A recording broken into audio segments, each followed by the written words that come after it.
curta o vídeo e se inscreva no canal. Audioteca ANCAP. Audioteca apresenta O Fundamento Último da Ciência Econômica, Ludwig von Mises. 3. Necessidade e vontade. 1. O infinito.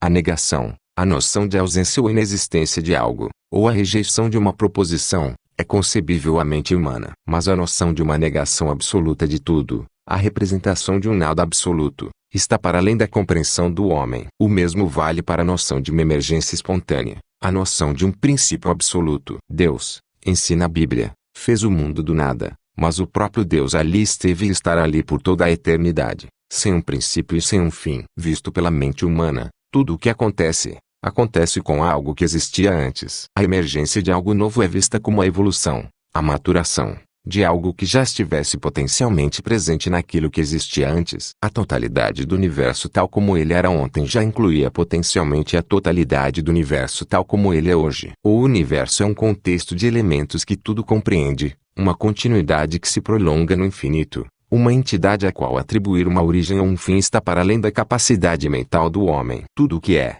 o é como tal e não como algo diferente, pois o que lhe precedeu tinha determinada forma e estrutura e não quaisquer outras. Não sabemos o que um super-humano, uma mente absolutamente perfeita, pensaria sobre essas questões. Somos apenas homens, equipados com uma mente humana e incapazes até de imaginar a potência e o alcance de uma mente tão mais perfeita, essencialmente distinta dos nossos poderes mentais. 2. O dado irredutível.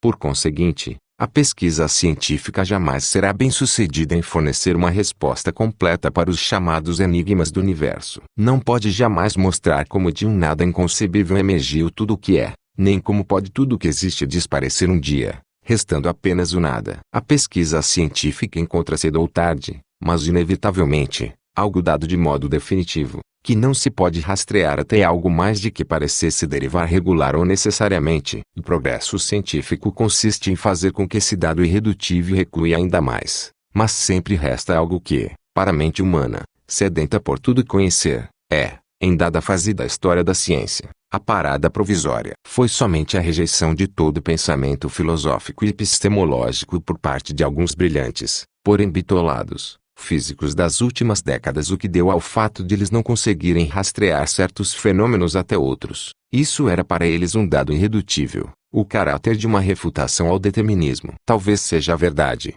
por improvável que seja, que os físicos contemporâneos tenham alcançado, em alguns pontos, uma barreira além da qual não há jamais possibilidade de expansão do conhecimento humano. De qualquer maneira, nada há em quaisquer dos ensinamentos das ciências naturais que se possa considerar de algum modo incompatível com o determinismo. As ciências naturais são inteiramente baseadas na experiência. Tudo o que elas sabem, tudo de que tratam é derivado da experiência. E a experiência nada poderia ensinar se não fosse pela regularidade na concatenação e sucessão dos eventos. No entanto, a filosofia do positivismo tenta afirmar muito mais do que se pode aprender com a experiência. Finge saber que nada há no universo que não se pudesse investigar e esclarecer totalmente pelos métodos experimentais das ciências naturais, embora seja amplamente admitido que, até o presente momento, esses métodos em nada contribuíram para a explicação dos fenômenos da vida, bem distintos dos fenômenos físico-químicos, e que todos os esforços desesperados para reduzir pensamento e valoração a princípios mecânicos fracassaram. A meta das observações anteriores não é,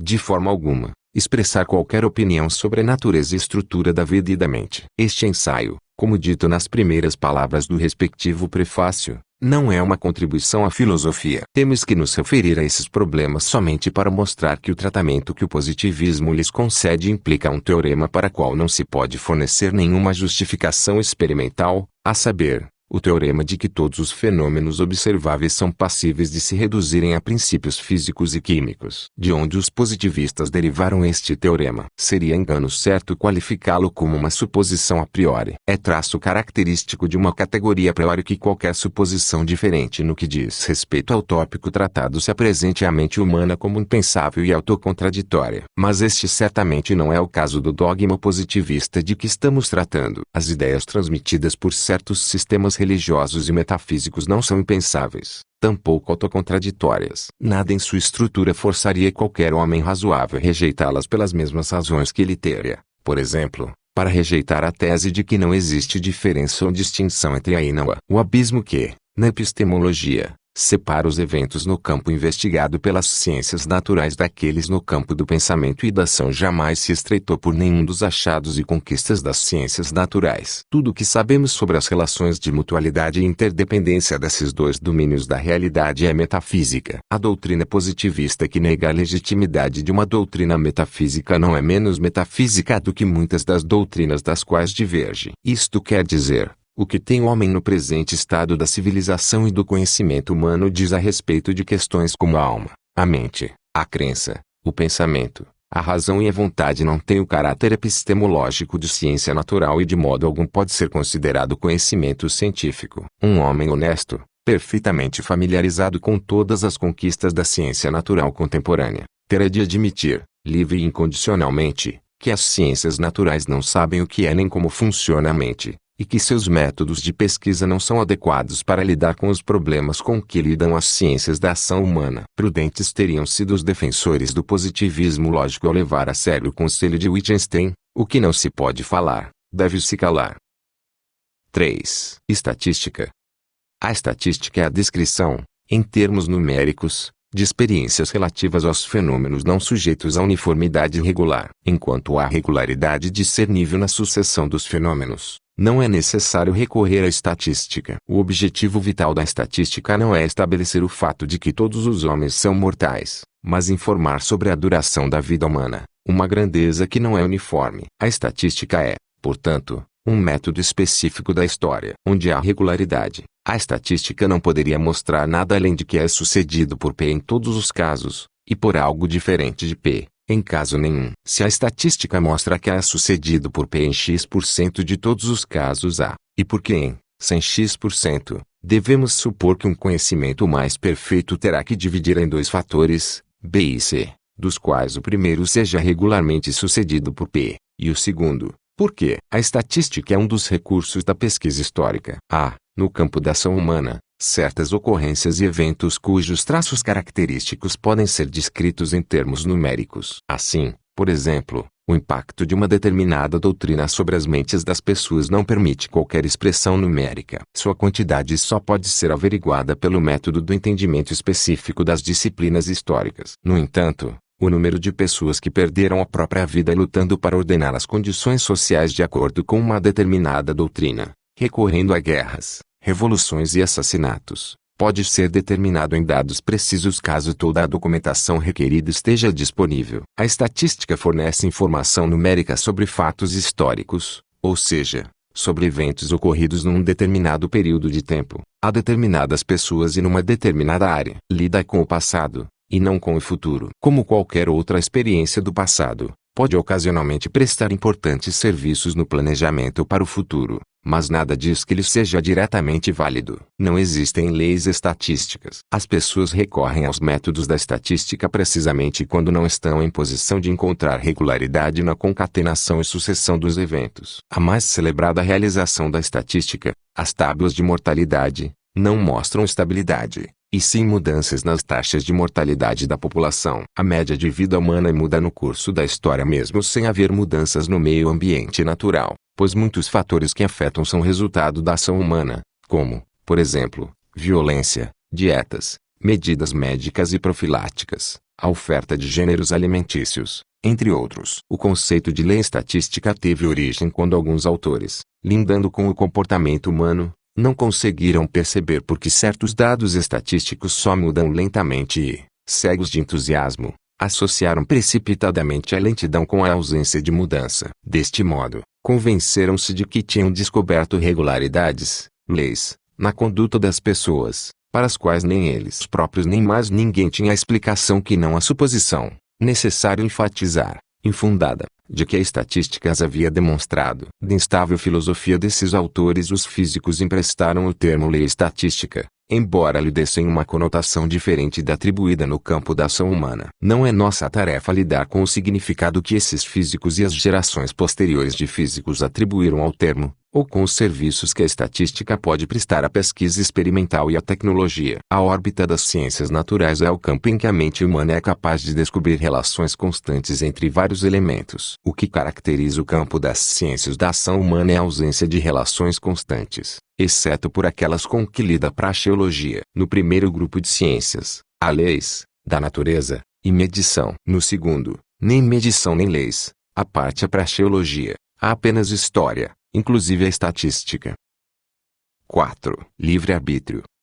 O homem não é, como os animais, fantoche obsequioso dos instintos e impulsos sensuais. Ele tem o poder de suprimir desejos instintivos. Ele tem uma vontade própria. Ele opta entre fins incompatíveis. Neste sentido, ele é uma pessoa moral. Neste sentido, ele é livre. No entanto, é inadmissível interpretar essa liberdade como independência do universo e de suas leis. O homem também é um elemento no universo, descendente do X original do qual desenvolveu-se tudo mais. Ele herdou da infinita linhagem de seus progenitores o equipamento fisiológico de seu ser. Em sua vida pós-natal, foi exposto a uma variedade de experiências físicas e mentais.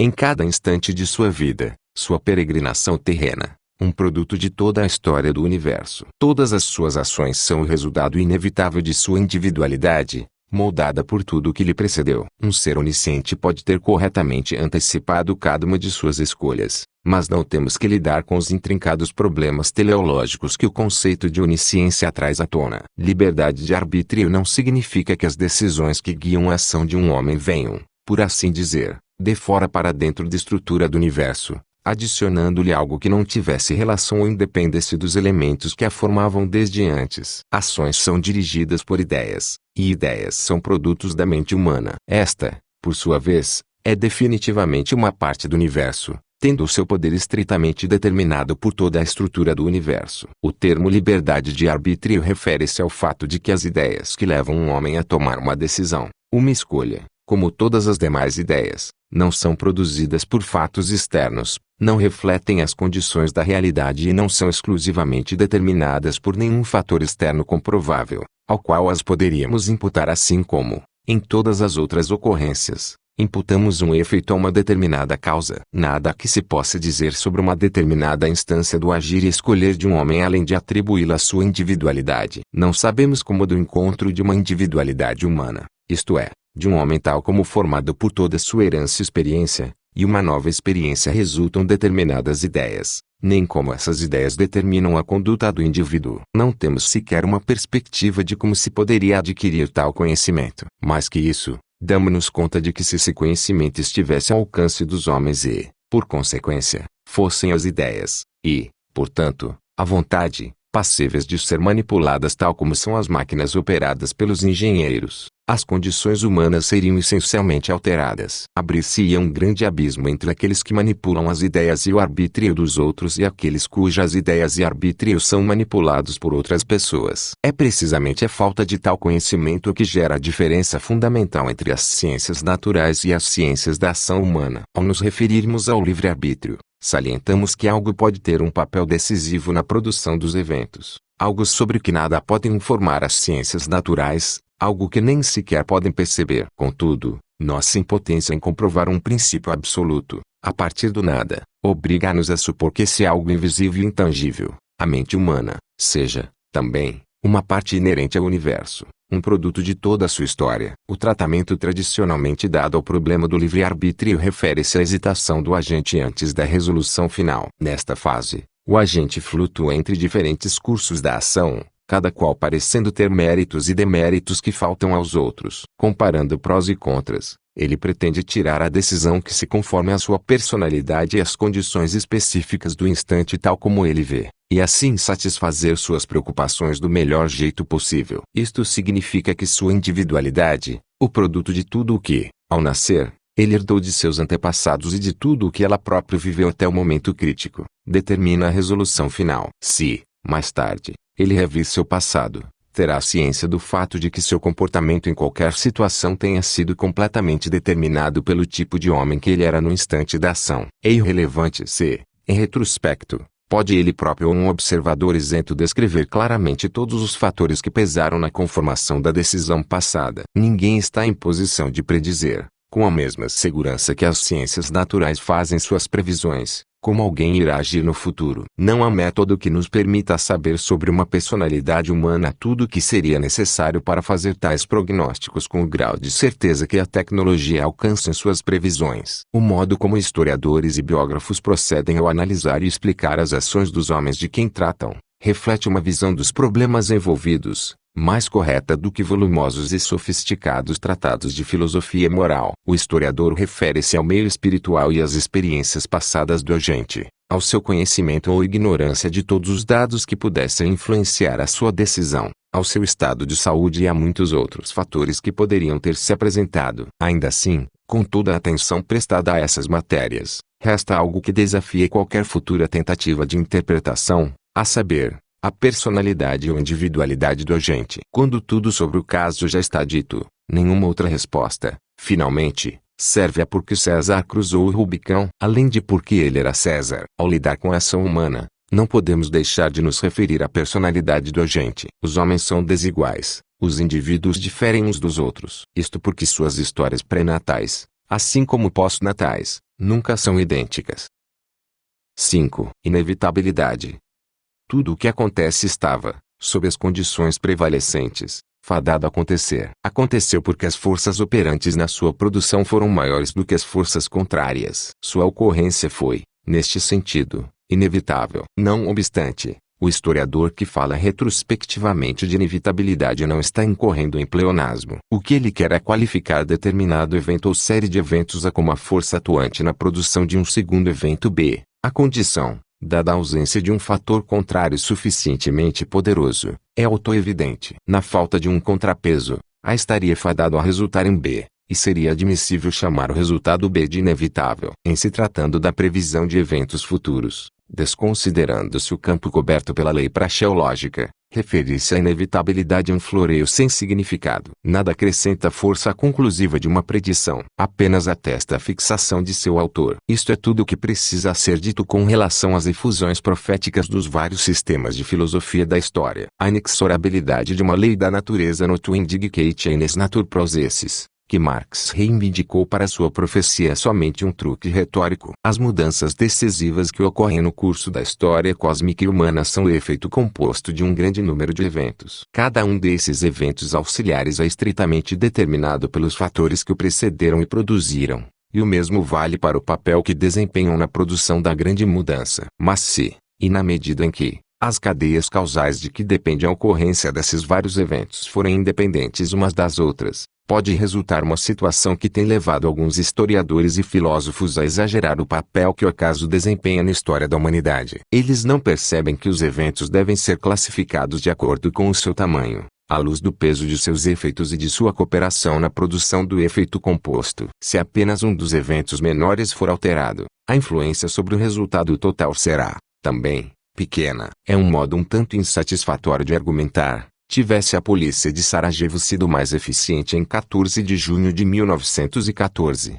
não se terá assassinado o arquiduque e a Primeira Guerra, com todas as suas consequências desastrosas, teria sido evitada. O que, no sentido acima referido, tornou a guerra inevitável foi, de um lado, os conflitos irreconciliáveis entre os vários grupos linguísticos, nacionalidades, do Império de Habsburgo, e de outro, os esforços alemães em construir uma marinha forte o bastante para derrotar as forças navais britânicas. A Revolução Russa estava fadada a suceder, visto que o sistema czarista e seus métodos burocráticos eram fervorosamente rejeitados pela imensa maioria da população. O início da guerra não acelerou a sua chegada, mas apenas atrasou por pouco tempo. O ardente nacionalismo e estatismo dos povos europeus não poderia resultar senão em guerra. Foram estes os fatores que causaram a Grande Guerra e suas consequências inevitáveis, independentemente do sucesso ou fracasso dos nacionalistas sérvios em suas tentativas de assassinar o herdeiro do trono austríaco. Relações políticas, sociais e econômicas são resultado da cooperação de todas as pessoas. Embora prevaleçam diferenças consideráveis no que diz respeito à importância das várias contribuições individuais, essas permanecem comensuráveis e, em grande medida, passíveis de se substituir pelas de outros indivíduos. Um acidente que elimine a obra de um indivíduo, ainda que iminente, desvia apenas ligeiramente o curso dos eventos em relação à linha que seguiriam caso não tivesse ocorrido. As condições são diferentes no campo das grandes performances intelectuais e artísticas. A façanha do gênio está fora do fluxo regular do gênero humano. O gênio é também, sob muitos aspectos, determinado pelas condições de seu meio ambiente. Mas o que confere à sua obra o brilho específico é algo único, que não pode ser duplicado por ninguém mais. Não sabemos nem que combinação de genes produz as potencialidades inatas do gênio, nem de que tipo de condições ambientais necessitam para dar frutos. Se ele consegue evitar todos os perigos que poderiam vitimar a sua pessoa ou a sua obra, melhor para a humanidade. Se um acidente o aniquila, todos perdem algo insubstituível. Se Dante, Shakespeare ou Beethoven tivessem morrido na infância, a humanidade perderia o que devemos a eles. Neste sentido, podemos dizer que o acaso tem um papel na sociedade. Mas enfatizar este fato não contradiz, no mais mínimo que seja, a categoria a priori do determinismo.